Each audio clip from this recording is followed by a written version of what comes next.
Well, that will, yeah, that, no need for 5 hours. Oh, okay.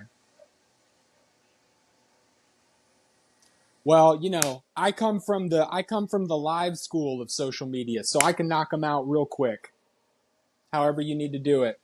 But thank you so much for having me. My name is Sam Liebel. I'm the author of AFL the Bastard. And one thing I learned early on is that people only listen to the beginnings and sometimes the endings of all of these things as I've kind of run my little burgeoning media empire. But my first and foremost thing is AFL the Bastard, although I've had to take a day job recently just to, because, the creator economy, all that bull all that nonsense that we all have to deal with. And, but yeah, no, hey, I'm happy to be here too. And if you want to go take away and do your intro too, it's on Substack. All my stuff is on Substack. You can find me on Substack, and I'm sure that Malcolm, you'll put in all the links.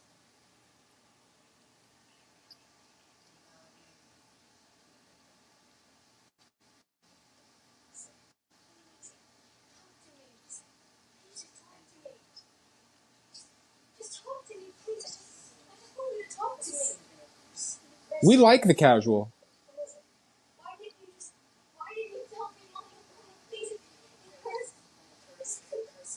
No, I started just, I never really wanted to be a writer. I wanted to be like a Don Draper type guy, so work in like advertising. And that was kind of what I wanted to do. My big idol growing up was Steve Jobs. I still think he's the most innovative, person in the world since Tesla, and just an amazing figure. So I wanted to be I wanted to have like that kind of life, and so I started in the tech field. But I don't really have a talent for technology. Not necessarily that he did. I think that Steve Jobs had more taste and a talent for humanity. I'm not saying I've got that, but my talent was in writing, so I kind of wanted to channel that into. I was really inspired by Mad Men, both as like a person, as an artist, as a sales representative, and so I wanted to kind of channel that creative ethos that Don Draper had, really looking through the penumbra of the United States as metaphysics, which I'm kind of going off on a tangent and everything, but great show, big fan. But yeah, that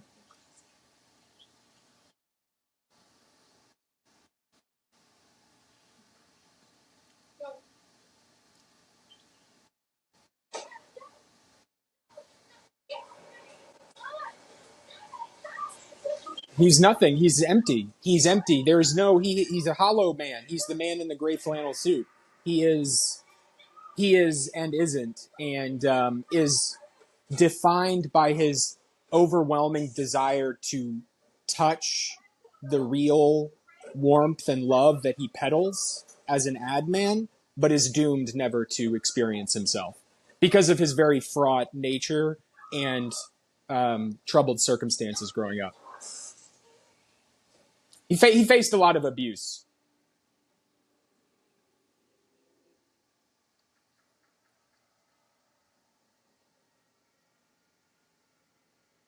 Indeed, indeed. Let me turn. I'm streaming Carrie, the 2013 version. I love Stephen King. I was just pausing it.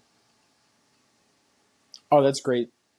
The Stand, I got into some trouble because I always say that The Stand is my favorite fantasy book. You know, I put it in the same category as like Lord of the Rings. You have an epic tale, right? Check one.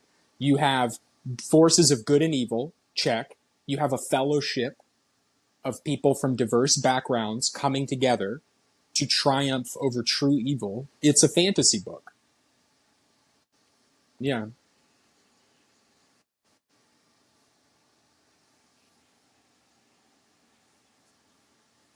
To raise the stakes. That's why I do fantasy. I consider my book, EFL the Bastard, to be a very modern tale, just set in the trappings of the Angevin and pre-Angevin Empire of Western Europe.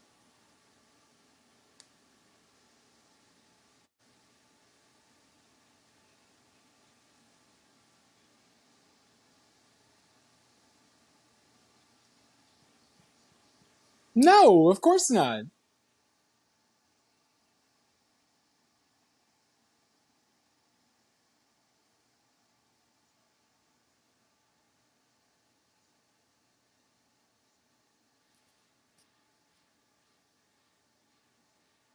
No, no. And anyone who does that, I have, I don't really, I don't really care for that opinion very much.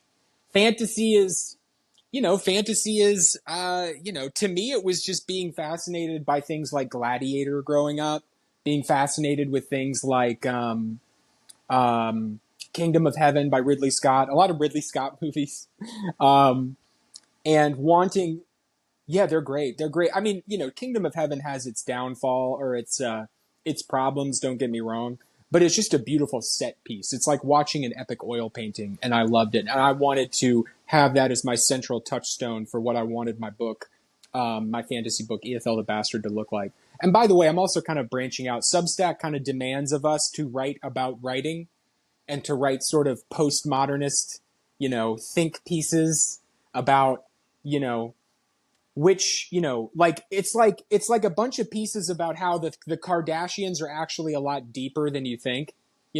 That's like the classic Substack piece. It's like, and then you kind of like are think, yeah, go ahead.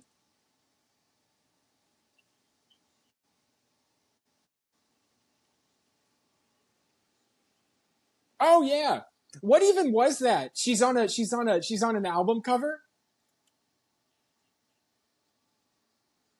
I don't know. I'll tell you, I'm a fan of Sabrina Carpenter. I'll say that much.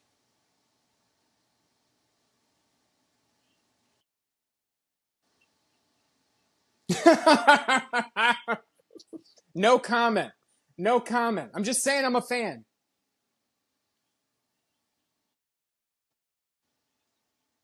Well, I'm a writer, my man. I it all goes in the hopper, which is the book, the writing. I've always got like a little like free. My uncle thought that he introduced me to this term, but little did he know I'm a student of history. The commonplace book, it's just sort of like a general kind of like book where you just sort of put all your thoughts and everything into it all the time. So yeah, that's the process. That's the process right there. A bunch of notes and handwriting stuff when I should have been studying for this insurance exam. Being a creator in this day and age is tough, man. That's why I work in insurance now. But I still am writing day and night, getting the book out there. AFL the Bastard, the people's fantasy novel. I'd say I'm about halfway done, maybe a third done. The plan was originally to publish it as a serial novel in the vein of Dickens, maybe Tristram Shandy, except as an epic fantasy. I was really inspired by Star Wars, as I think we all are, and Star Wars is just a wonderful, great thing. And I wanted to have it be this serial kind of space opera y kind of thing. But that didn't work out. The economics just aren't there. Substack does not have any kind of base for fiction whatsoever. Everyone there is for the only people that are in like that are fiction readers on Substack are other authors and writers of fiction. And the most successful fiction, quote unquote, on Substack is fiction about fiction, i.e., reviews, etc. Not fiction about fiction. That would be reviews, but like, reviews of other stuff, which is great and that's important. And there's some great writers out there that I've had the opportunity to network with and connect. But Substack is not where I will build the business of publishing in the future. That will have to be more the traditional route, which is a shame. I really wanted to make it work on Substack, and I thought that I had, a plan to do it and make it really an interesting and innovative thing while still telling a great fantasy story that everybody could get behind. But, you know, plans fail, and I had, that didn't quite work out. But so I'm going more the traditional route. It's also kind of, AFL the Bastard has become more than just the book. It's also about like one guy's journey navigating this crazy modern 2025, trying to get a book out there and survive.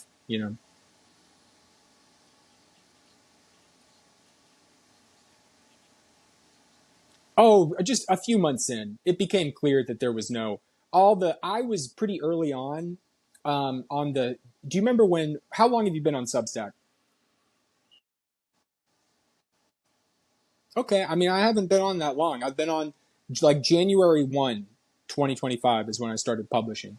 The book itself, I had like kind of concepted since like well over 6 years. It had been in my head, and I'd been like making notes and drawing stuff and making maps and stuff and coming up with concepts. But um, you know, I haven't been on there that long, but I came onto it and pretty quickly saw like I was on. Whoa, that was what I was talking about. The rising list.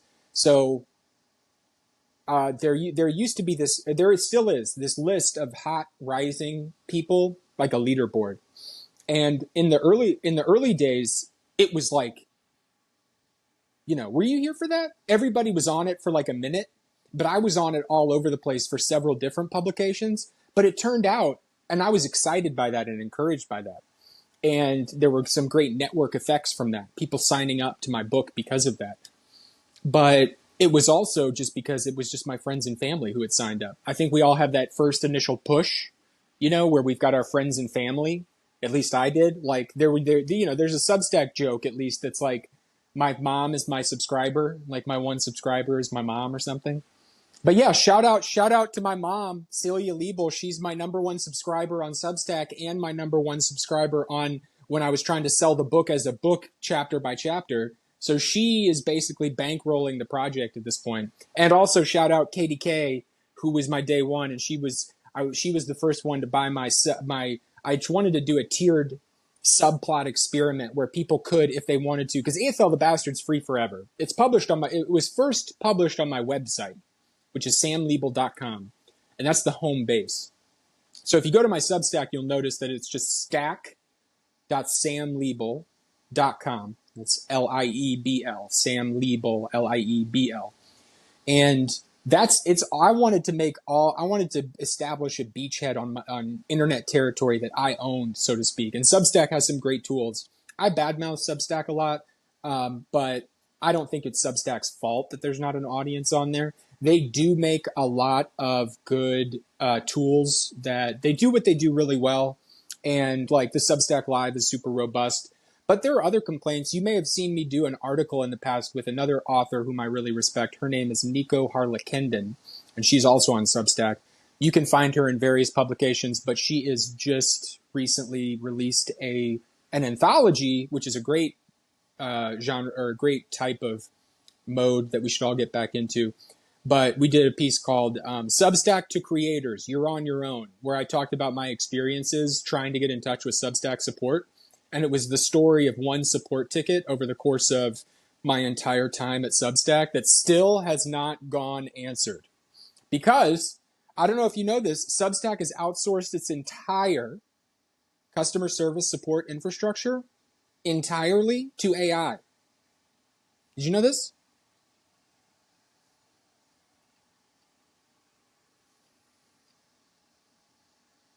No. Not only that, it's not just a chatbot that has like a backup of people that, like if things get too hairy. The problem is it's all AI. So that's what that article is all about. I just sort of told my story. Nico comes in with the hard-hitting details about like what exactly is going on behind the scenes at Substack. We were hoping for a response from people, but nothing. I also spammed a friend's live where Hamish McKenzie was on, trying to get his attention. Hamish McKenzie's the CEO of Substack, but he's ghosting me. Whatever.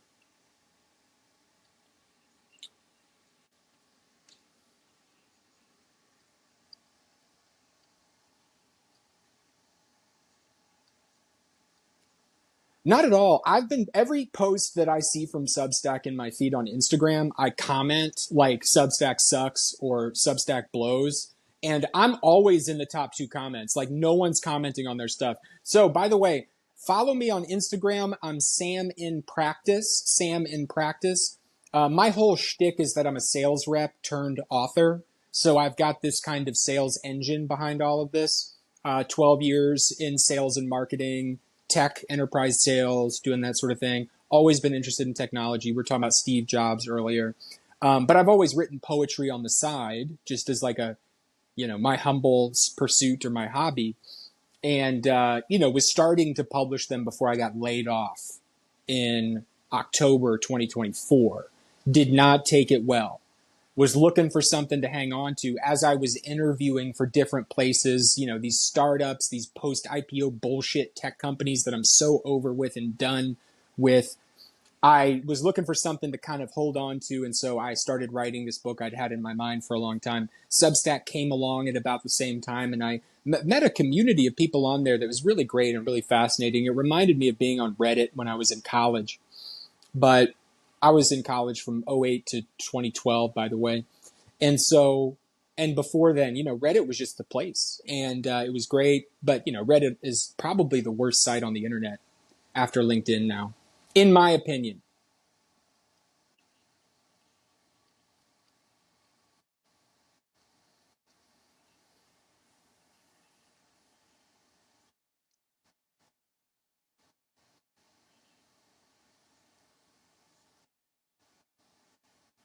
Aaron Schwartz wept. R.I.P. Aaron Schwartz.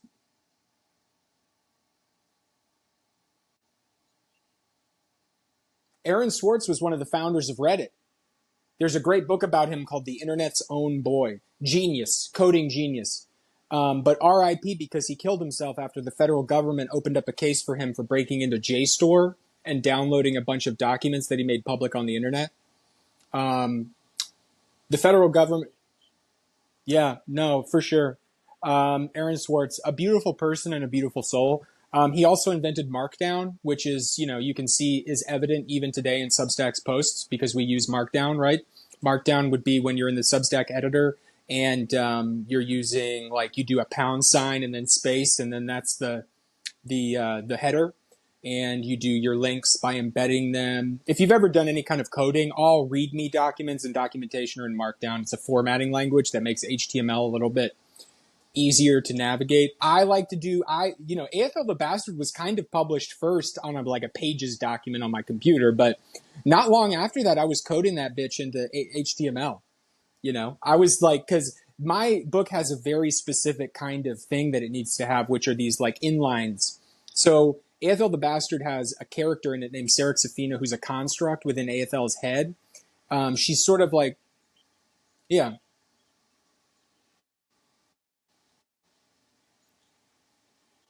thank you. You're like the first person to ask me that. So this is a huge moment for me. So I suffer from a few mental disorders, one of which, and the most pronounced of which, is obsessive compulsive disorder. And it takes the form often of an inner monologue or an inner dialogue that is, very negative and very controlling. And it's something that I have to contend with and deal with. Very aware that this is something that's not a real thing, not a real voice in my head. I want to be very clear about that. It's just sort of a feeling of like having to be a certain way or do certain things in a certain way that's just really, can be very taxing. However, I wanted to bring that expressive element into the book. So AFL is one of these rare magical users called the Revangean within the world of the book.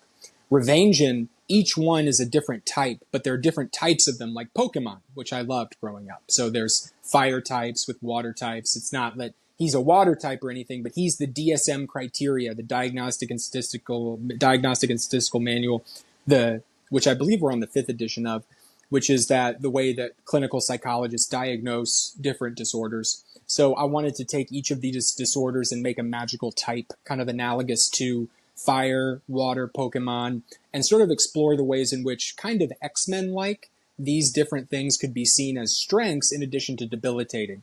Classic example.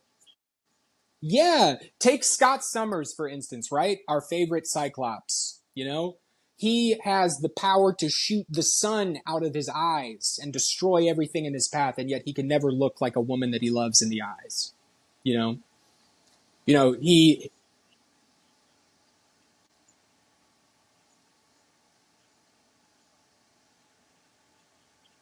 um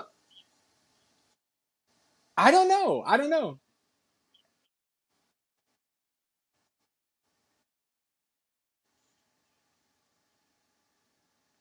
Yeah, no, that's right. That's right. That's the Cyclops thing, man. But I wanted to take that, and so what it wound up taking kind of another touchstone for me is His Dark Materials by Philip Pullman.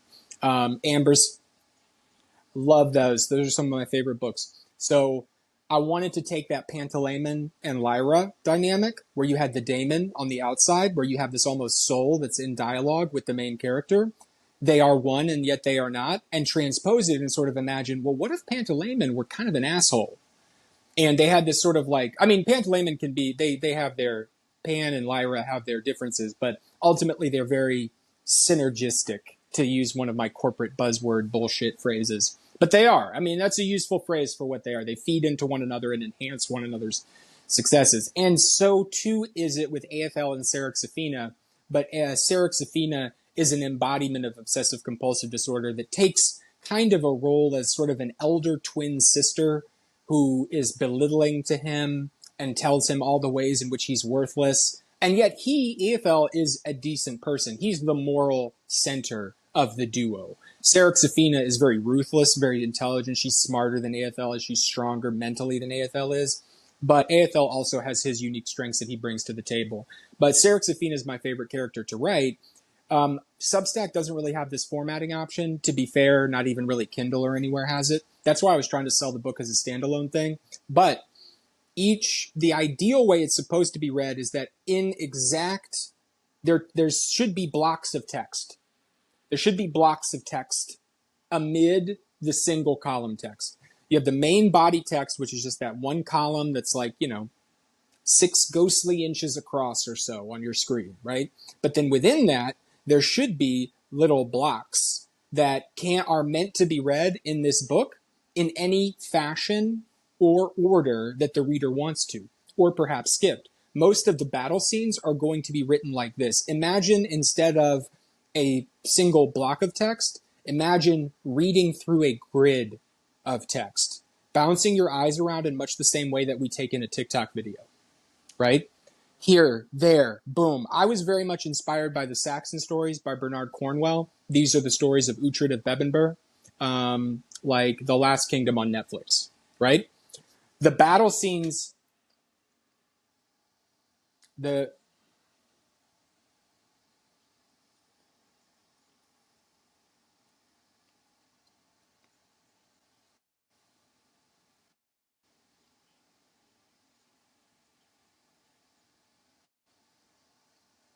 not even necessarily. Imagine if I wanted to write battles.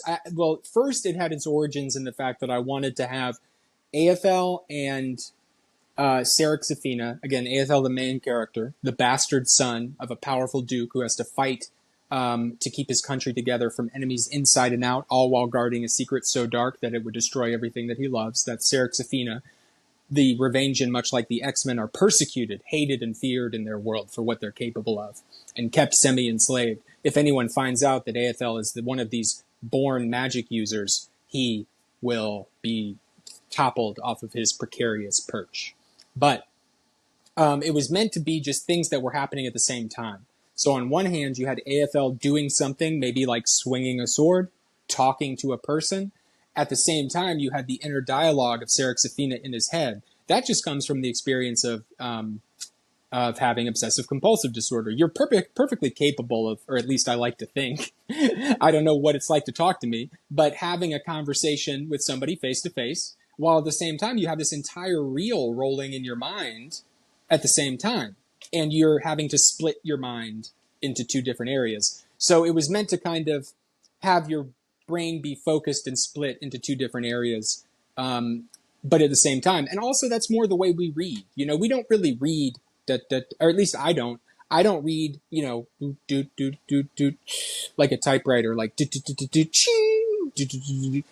I think, at least I read more like boom, boom, boom, boom, and then go back up. Boom, boom, go back up.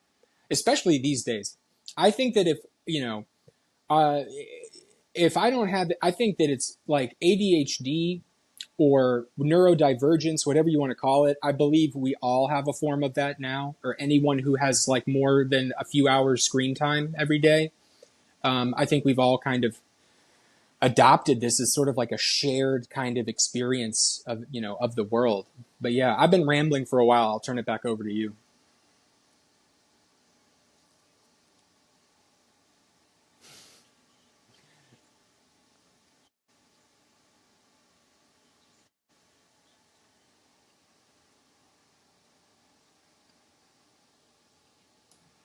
Nice. Hmm.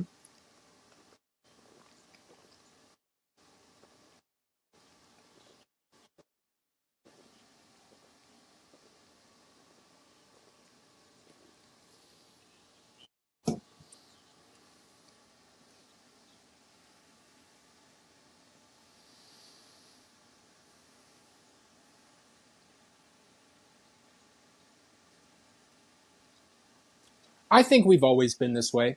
I mean, consider the fact that, what they made contact recently with one of these lost tribes of the Amazon. You know what I'm talking about?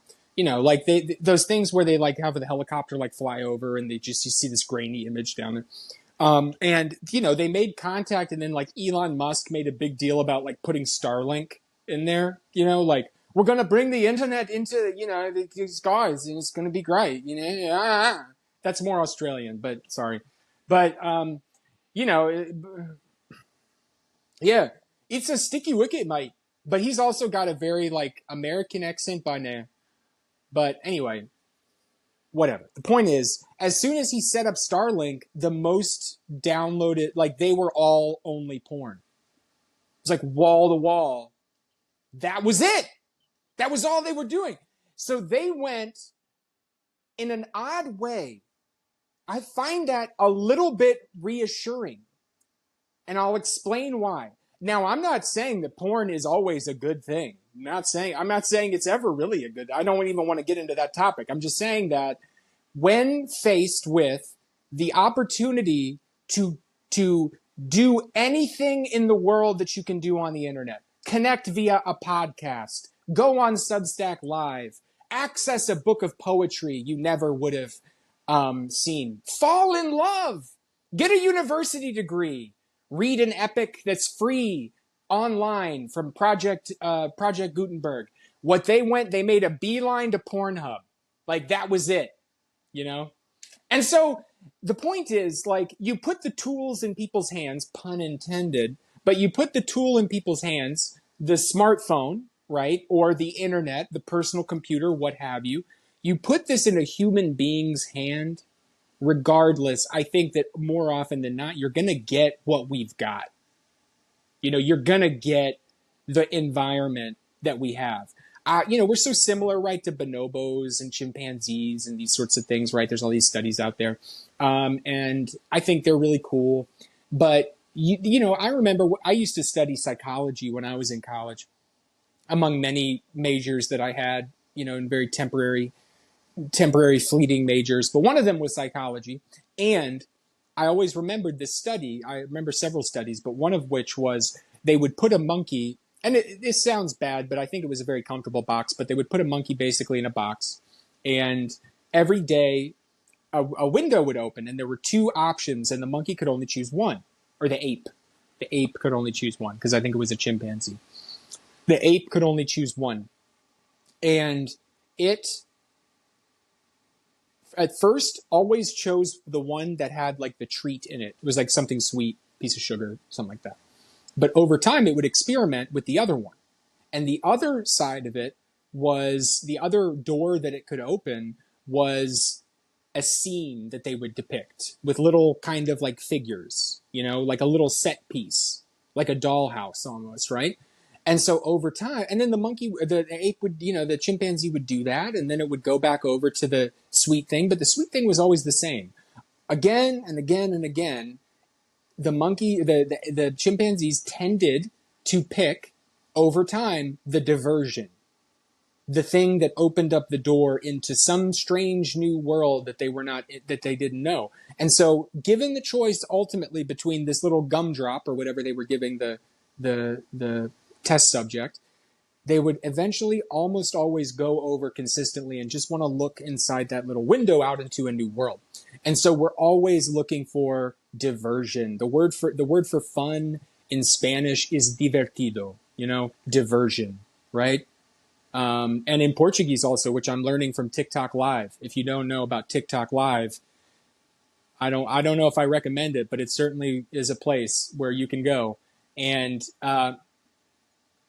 yeah, my my first piece of advice may well be don't go. abandon all abandon all hope, ye who enter TikTok. But it's basically like you can just get so many international people. And that's the true beauty of it. You can meet up with people from anywhere. And so I wind up learning Portuguese just from doing random TikTok battles, which is a whole other thing. But we were talking about a wide range of different stuff. But we were talking about technology, formats of how you want to get your work out there. We're talking a little bit about Substack, the business end of it. Um, but yeah, I don't want to derail the conversation too much. But I love all these topics.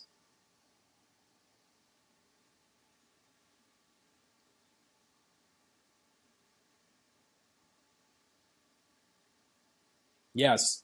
Let's get back to that.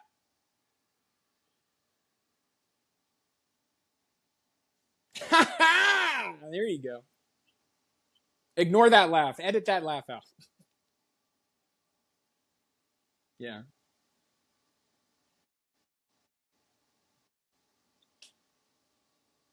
Yeah, yeah, good show.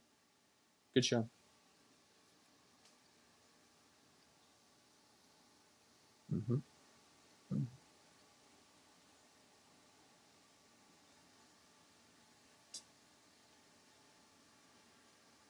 Yeah. Do you know about Priapus?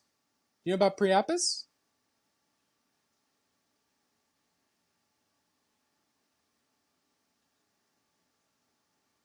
Yeah, yeah, it's a phallic image, all right. It's just a dude with a big old dick. Yeah, but like, that's the kind of shit they were into. And I don't think that there's that much removed from the kind of stuff that we do all the time?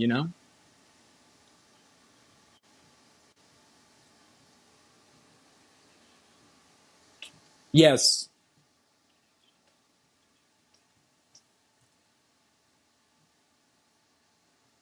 Hmm. Yeah.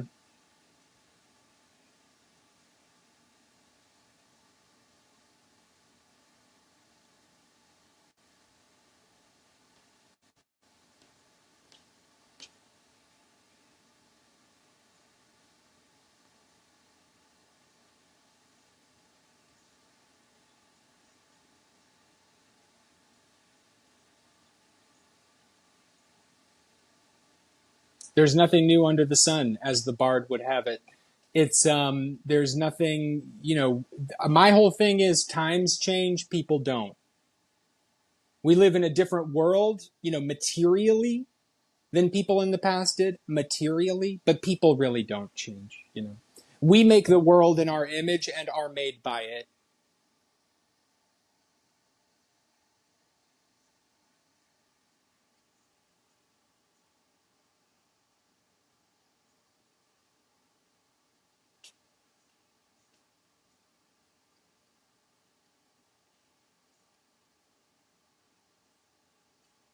Mm-hmm.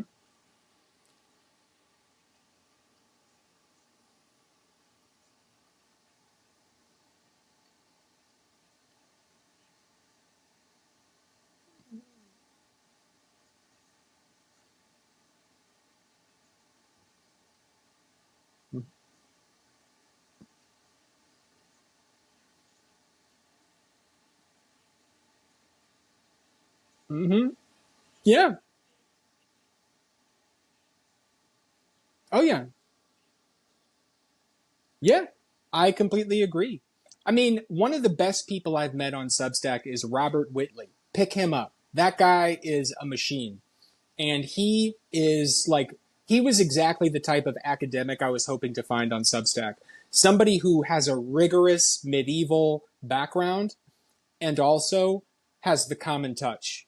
Robert Whitley can walk with kings and never lose the common touch. And you can take that to the bank. So he does a lot of great stuff about things like the Nibelungenlied, the lay of the Nibelungen, and the German classic fairy tale, epic opera kind of thing. But also, what I really love is the conversations that we used to have. He's super busy now, but I wish he wouldn't. I wish he would stop ghosting me. I really want to talk to him again, but I hope he's writing his next thing and publishing it soon. But it was, he was.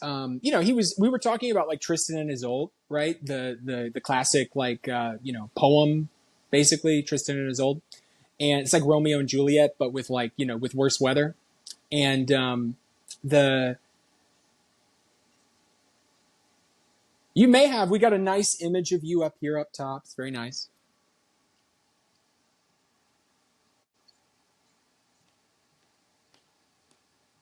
Yeah, no doubt.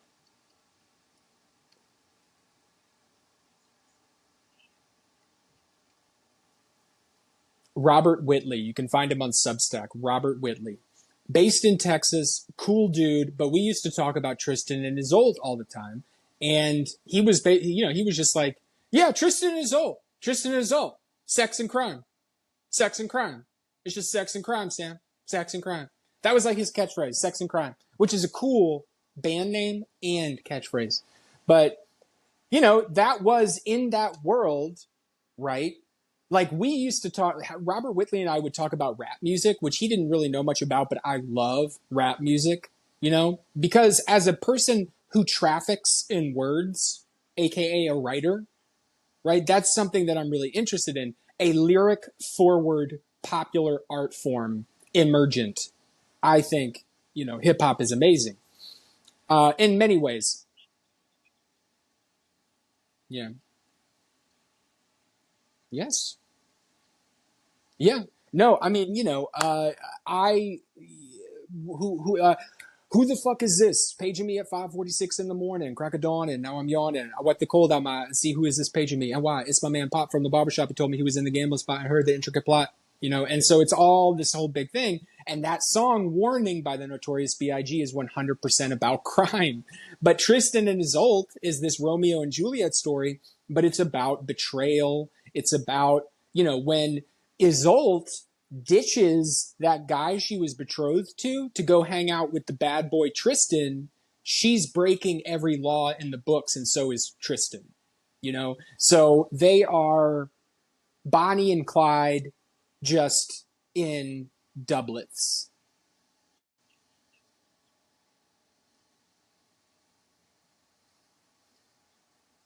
I don't think so. I don't. There's a halfway decent movie with James Franco in it, who he plays Tristan. It's not bad.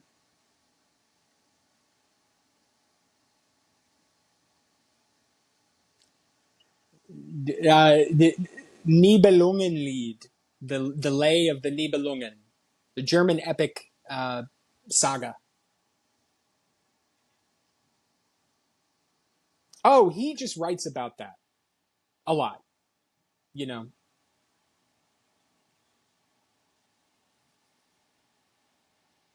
of course, yeah, no, it definitely does. But it's like Tristan and Isolde is basically like Romeo and Juliet before Romeo and Juliet. I mean, I'm not. They weren't in like they may have been informed by one another, but they're not. Romeo and Juliet is its own thing down in Verona, in Italy. But that's why I was talking about it, how it was like Romeo and Juliet, but with worse weather because it's like in Ireland.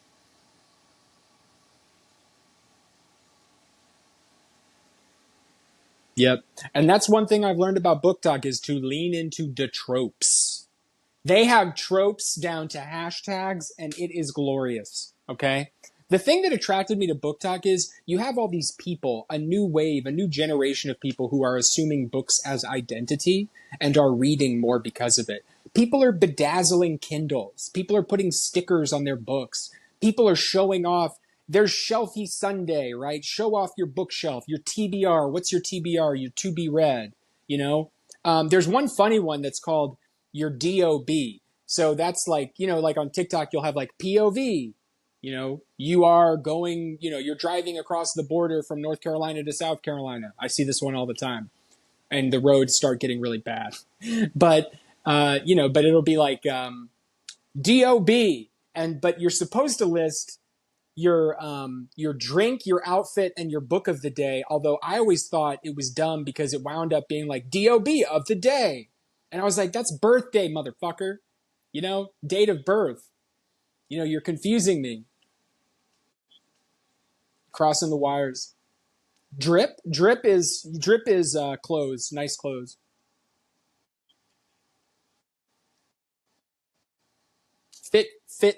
fit check. Um, so like fit check, your fit is like what you're wearing. By the way, just gray on gray, shades of gray, and drip, 50 Shades of Grey. Never read it, but the one perennial like ultimate classic to me at least. This was a preconceived notion. It's probably not fair, but coming in, I was expecting to just see a bunch of Kindles with like Akotar, which is a court of thorns and roses. It's like this fairy tale kind of thing, but sexy. Yeah.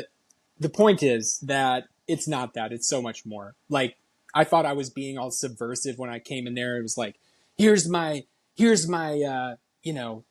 crazy books like by John Rawls, Theory of Justice. Like I was being all like bringing Nietzsche to the reading club party, but it wasn't.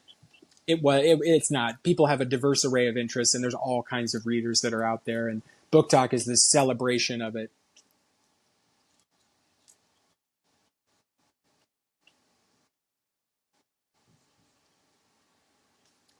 All it is a hashtag, and it is essentially a community that has congregated around that hashtag, which is hashtag or number pound sign BOOKTOK, Book Talk. And all it is a bunch of people who are into books. The wonderful thing about TikTok, the beguiling thing, if I may, which is also the frustrating thing, is that everything is just transparently algorithmated algorithmically informed. So when you want to go join a community, there's no sign up process. You don't ask to join a Facebook page. You don't request access to anything. There are rituals that you go through if you want to join Book Talk, join Book Talk. But all it takes is to start posting with the hashtag Book Talk. That's it. It's like open the door to me to readers. Post with Book Talk. Open the door. And so my whole shtick is like, I was talking about my shtick earlier. I need to stop saying the word shtick, but it was marketing and sales. My book is just aggressively marketed by me using all kinds of various tools, mostly on Book Talk or TikTok and Instagram. Substack is okay, but you only get other writers. And yeah.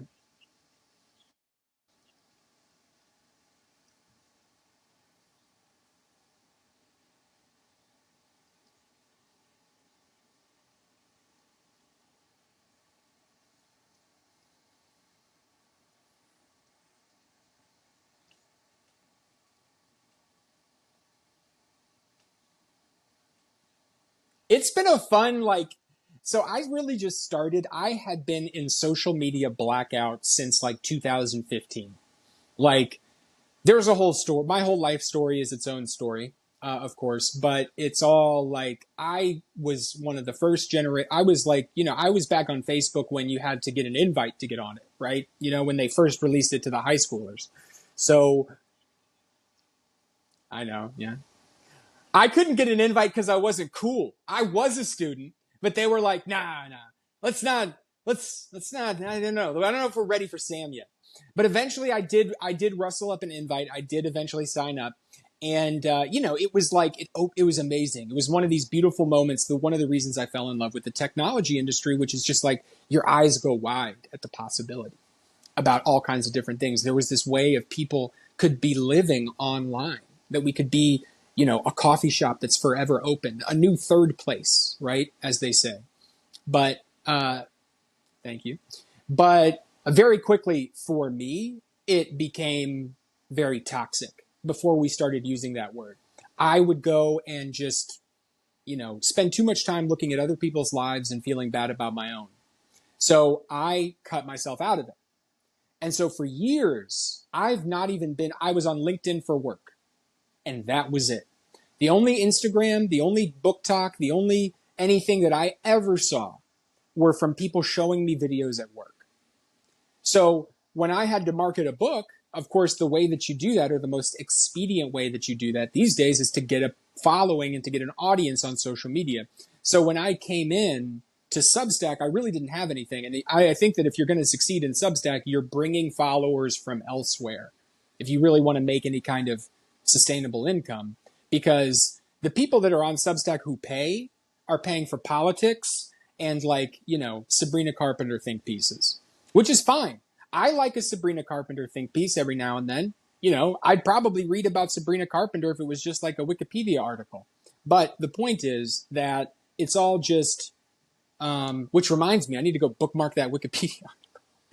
But the idea is that, what was I saying?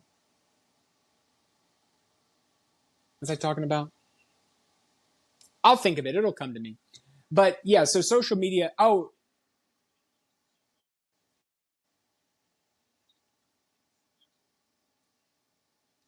the people on Substack that are paying are the people who are there for politics and information and that sort of stuff. But that's all.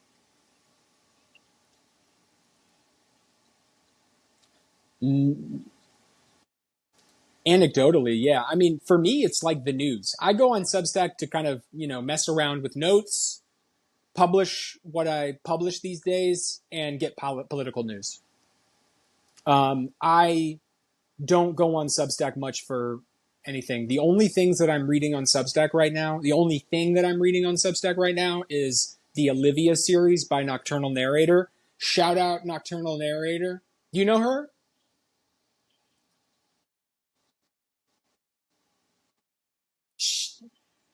Nocturnal Narrator do understand Substack. She do. So I am all about Nocturnal Narrator. I have been loving Olivia, and so shout out Nocturnal Narrator. Keep doing what you do.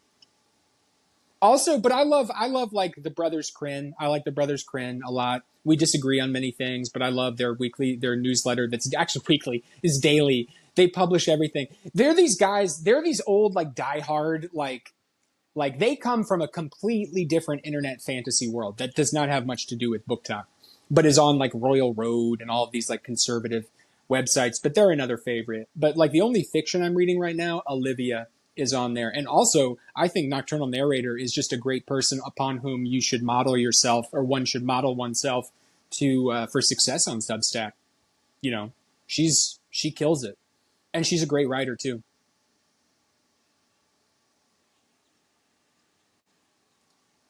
I've done a podcast with her. It was great.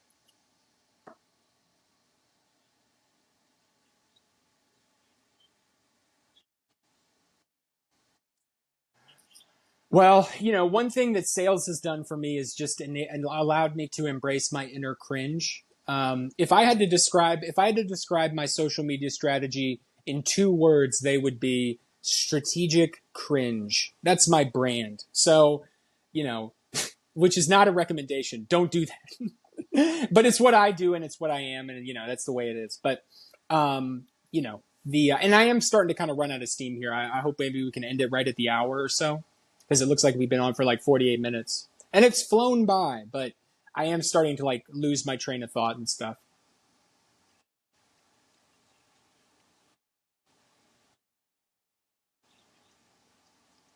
Absolutely, I would love to. I want to be a good guest for you. I don't want to have you keep like having to follow the thread.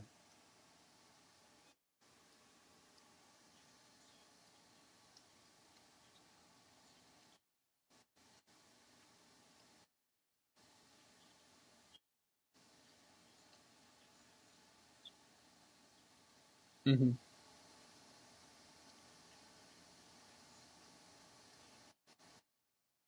And we can also like, I have so much free time, by the way. If you'd ever like to do this again, I'm always available too.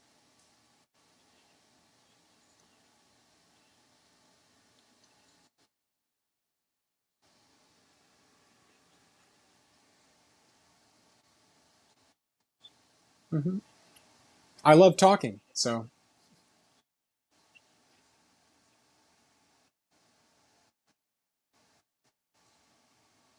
technological. Yeah, no, we're at 50 minutes, but it's fine. I got some juice left in the tank. We were talking about like technological stuff, another area of interest of mine.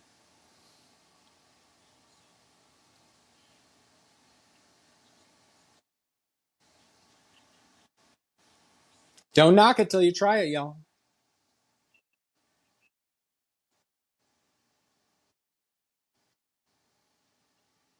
Yeah. AI is stronger compute, period. That's my opinion. That's my hot take. Unpopular opinion, AI is nothing but a boom in computing power, and that's it. Orders of magnitude, yes, orders of magnitude more powerful than what has come before, even 6 months ago. That's what's been fascinating about these social media platforms is these things are rock solid. These things are far more solid than in the enterprise apps like Salesforce I had to use when I was in, or I still have to use in sales. But these things are amazing miracles of technology, and all of this is built in with AI, or all of this is created with AI. And really, AI I'm using mostly or pretty much completely as a byword for much stronger computers. So have whatever opinion you want to have about it, but I think from my perspective, the opinion is you're having an opinion about computers.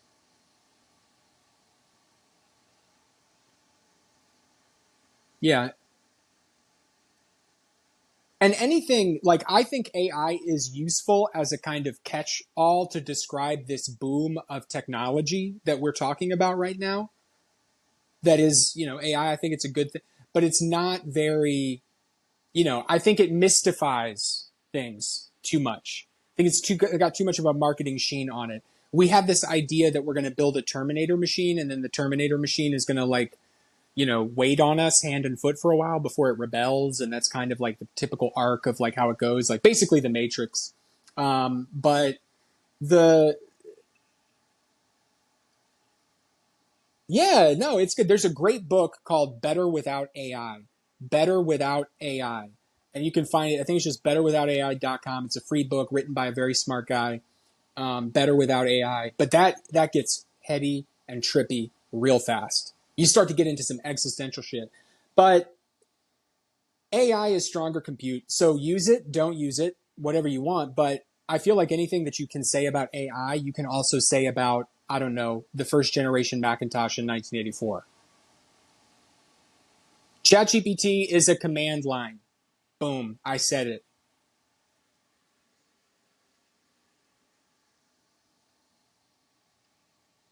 Mm-hmm.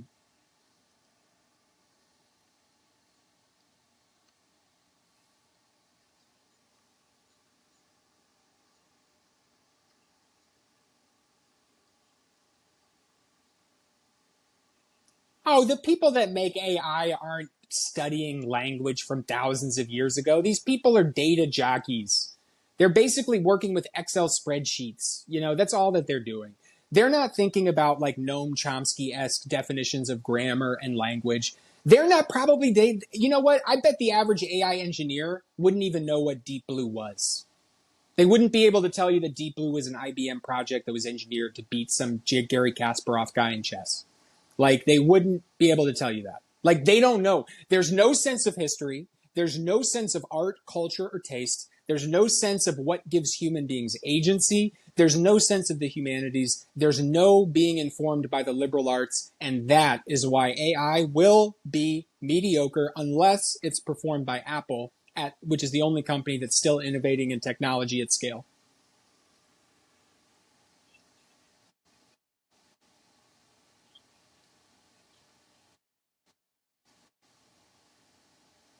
Yeah, they probably love chess because it boils the world down into like 64 squares, like, but there's no, and look, I come from a liberal arts background, okay? I've sat in the discussions that like conservatives think are happening, basically, except like they don't have any teeth, but it's just basically a bunch of people being like, but what is justice really? Like it's that kind of thing. Like, don't get me wrong. I'm not here for people shoving thoughts up their own asses 100% of the time. But it's also like you need both to make something. And that's what Steve Jobs understood. You need to have the human UI and UX infrastructure. And don't get me wrong, Apple is probably like Tim Cook is probably a lizard person and we're all probably like selling our souls to him. Don't get me wrong, but I mean, it is like we are again, we get the companies that we get the corporate overlords that we deserve, like a democracy. The classic quote about democracy, which is In a democracy, the people get the government they deserve, which I feel like, is real, case in point these days and has been ever since the election of George W. Bush. But, you've got these kinds of like, Apple is basically the company that we deserve. But they used to be even better, but they're the only company that's really innovating in AI and generally at their level, I think.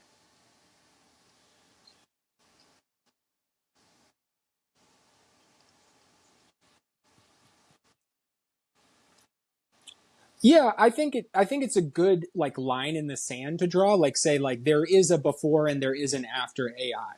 Like this is a moment, an inflection point, a kind of watershed in the technology industry, but no more so than the PC revolution was in the early 70s. No more so than that, or mid 70s. No more so than the iOS store and the Apple and the iPhone. No more so than any of these other things. No more so than the virtualization revolution of the early 2000s. So no more any, these things that really transformed and were paradigm shifts within the technology industry. It's the same kind of idea. This time it's just with a lot stronger compute.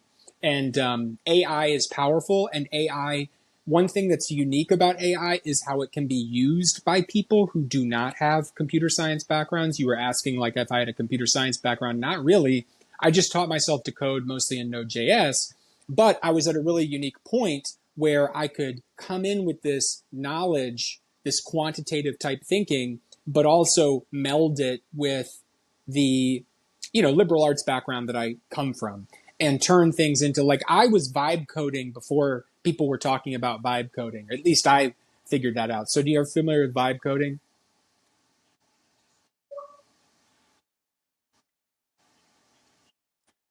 It's basically like, so my whole thing, my idea or my catchphrase is the most valuable coding language in the world today is the English language, right? Because it's all coming down to how you enter in that prompt. Every grammatical mistake that you put into ChatGPT or Grok or whatever is an extra little iota of compute time that's taking away from a more efficient operation. So if you can express yourself elegantly, cleanly, in beautiful prose, you have a structural advantage in the AI revolution that no one is talking about. And it will become more evident because if you can communicate clearly and effectively, you can make code that is clean and effective. And more every single day, the code will be coming down to earth to peons like me and you, right? And it won't be held in the ivory towers of people who are in vibe coding is really just sort of saying like, I built a website in a day that scraped websites because I used an AI tool. I just described in detail what I wanted this website to do, what I wanted it to be built on, how I wanted it to be deployed, where I wanted it to be deployed, went, bought a domain name, and put it out there. So that's all that there is to it.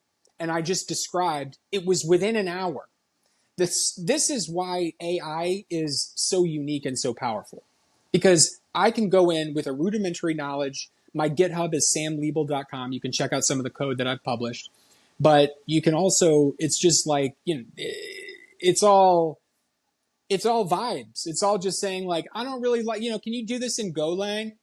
Can you do this in Pascal? Why don't you do this over here?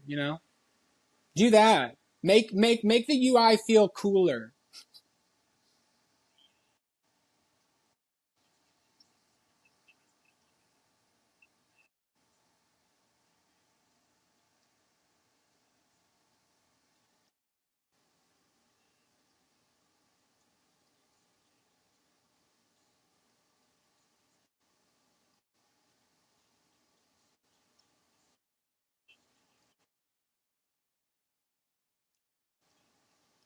Hmm?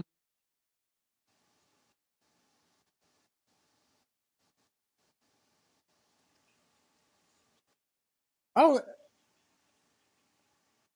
hell yeah! When I'm on it, when the search engines are going the way of the dodo, and so I'll do